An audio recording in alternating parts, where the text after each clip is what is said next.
দর্শক, আপনারা যে যেখান থেকে দেশ রূপান্তরের সঙ্গে যুক্ত আছেন আপনাদেরকে সকলকে স্বাগত জানাচ্ছি। আপনারা জানেন যে রাষ্ট্রপতি শাহাবুদ্দিন তিনি আজ বিকাল 5টায় মূলত হচ্ছে পদত্যাগ করেছেন এবং তার পদত্যাগপত্রটি সামরিক সচিব যিনি তিনি নিয়ে সংসদ সচিবালয়ে আসেন এবং সে সংসদ সচিবালয়ে এসে মূলত হচ্ছে জাতীয় সংসদে যিনি স্পিকার রয়েছেন মেজর হাফিজউদ্দিন আহমেদের কাছে মূলত হচ্ছে তিনি এই পদত্যাগপত্রটি জমা দেন এবং তার পরবর্তীতে আমরা দেখতে পেয়েছি জাতীয় সংসদের স্পিকার মেজর হাফিজউদ্দিন আহমেদ মূলত তিনি একটি সংবাদ সম্মেলন করেন এবং সংবাদ সম্মেলনে তিনি জানান যে রাষ্ট্রপতি শারীরিক অসুস্থতার কারণে মূলত হচ্ছে তিনি রাষ্ট্রপতি পদ থেকে মূলত হচ্ছে পদত্যাগ করেছেন এবং তার ফলে যে নিয়ম অনুযায়ী মূলত হচ্ছে রাষ্ট্রপতি পদত্যাগ করার পর যে সংবিধানের যে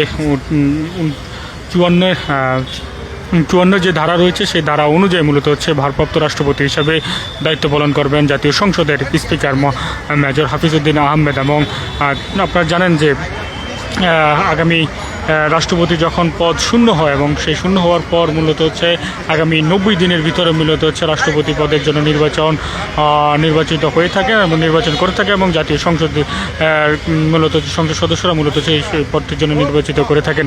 তবে আপনাদেরকে একটা বিষয় জানাতে চাই, যেহেতু 3 মাস এই সময়টা মূলত হচ্ছে ভারপ্রাপ্ত দায়িত্ব পালন করবেন জাতীয় সংসদের যিনি স্পিকার রয়েছেন মেজর হাফিজউদ্দিন আহমেদ, তিনি মূলত হচ্ছে ভারপ্রাপ্ত রাষ্ট্রপতি হিসাবে দায়িত্ব পালন করবেন। তেমনটাই কিন্তু যে নিয়ম রয়েছে সেই নিয়ম অনুযায়ী মূলত হচ্ছে রাষ্ট্রপতি হিসেবে দায়িত্ব পালন করেন মেজর হাফিজউদ্দিন আহমেদ। আপনারা জানেন যে রাষ্ট্রপতির পদত্যাগের বিষয়ে গত 2 দিন যাবৎ মূলত হচ্ছে বেশ আলোড়ন সৃষ্টি করেছে মূলত হচ্ছে সমগ্র দেশ জুড়ে। অবশেষে বিকাল 5:01 মূলত হচ্ছে রাষ্ট্রপতি শাহাবুদ্দিন মূলত হচ্ছে তার যেই পদত্যাগপত্রটি সেই পদত্যাগপত্রটি জাতীয় সংসদের স্পিকার আর কাছে মূলত হচ্ছে পৌঁছায় এবং তিনি সেই পদত্যাগপত্র উল্লেখ করেন যে তার যে শারীরিক নানা জটিলতার বিষয় তিনি উল্লেখ করেন। তিনি বলেন যে তার ডায়াবেটিস, হৃদরোগ সহ কিডনি সহ মূলত হচ্ছে বেশ কিছু তিনি অসুখের কথা তিনি বলেন এবং সেই পরিপ্রেক্ষিতে মূলত হচ্ছে তিনি বলেন যে তার অসুস্থতার কারণে মূলত হচ্ছে তিনি পদত্যাগ করেন এবং তার পরিপ্রেক্ষিতে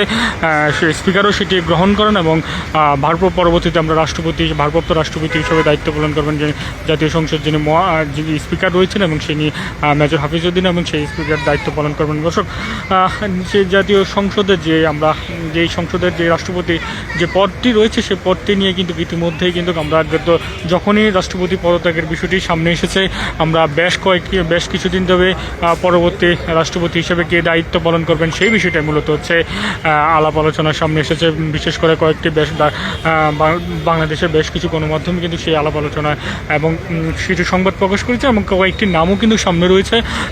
বর্তমান ক্ষমতাশীল দল বিএনপি এবং সেই দলের রয়েছে বেশ কিছু স্থায়ী কমিটি এবং সিনিয়র যে নেতৃবৃন্দ সেই নেতৃবৃন্দের নাম এসেছে। এছাড়াও একজন সাবেক সচিবের নাম রয়েছে এবং বর্তমান সচিবের নাম রয়েছে, একজন বিচারপতির নামও কিন্তু আলোচনা রয়েছে। তবে এই রাষ্ট্রপতি নির্বাচনের আগ পর্যন্ত কিন্তু দায়িত্ব পালন করবেন জাতীয় সংসদের স্পিকার মেজর হাফিজউদ্দিন আহমেদ। তবে পরবর্তীতে যে প্রক্রিয়া রয়েছে যে রাষ্ট্রপতি নির্বাচনের জন্য কাকে মনোনয়ন বা সেই বিষয়ে আনুষ্ঠানিকভাবে এখনও পর্যন্ত কিন্তু সরকারের পক্ষ থেকে এখনও পর্যন্ত সেই বিষয়ে কিন্তু ঘোষণা আসেনি। তবে যতটুকু আশঙ্কা করা যাচ্ছে তো অতি শীঘ্রই মূলত হচ্ছে সেই বিষয়ে একটা ধারণা পাওয়া যাবে যে পরবর্তী রাষ্ট্রপতি নির্বাচন কবে হবে এবং পরবর্তী রাষ্ট্রপতি কে হতে যাচ্ছেন। তবে তার আগ পর্যন্ত মূলত হচ্ছে ভারপ্রাপ্ত রাষ্ট্রপতি হিসাবে মেজর হাফিজউদ্দিন মূলত হচ্ছে জাতীয় সংসদের স্পিকার তিনি দায়িত্ব পালন করবেন।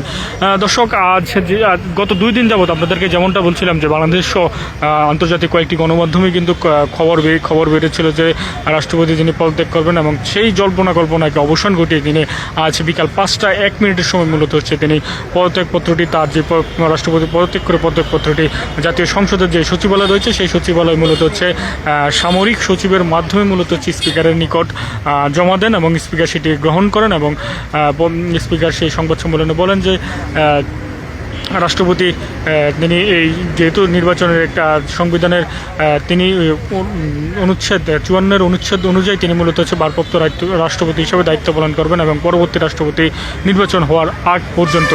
দর্শক, রাষ্ট্রপতি হিসাবে মেজর হাফিজউদ্দিন ভারপ্রাপ্ত হিসাবে দায়িত্ব পালন করছেন। আমার কাছে রাষ্ট্রপতির যে চলমান যে ঘটনাবল নিয়ে সর্বশেষ তথ্য ছিল। পরবর্তী তথ্যের জন্য আপনারা দেশ রূপান্তরের সঙ্গে যুক্ত থাকেন। আপনাদেরকে স্বাগত জানাচ্ছি।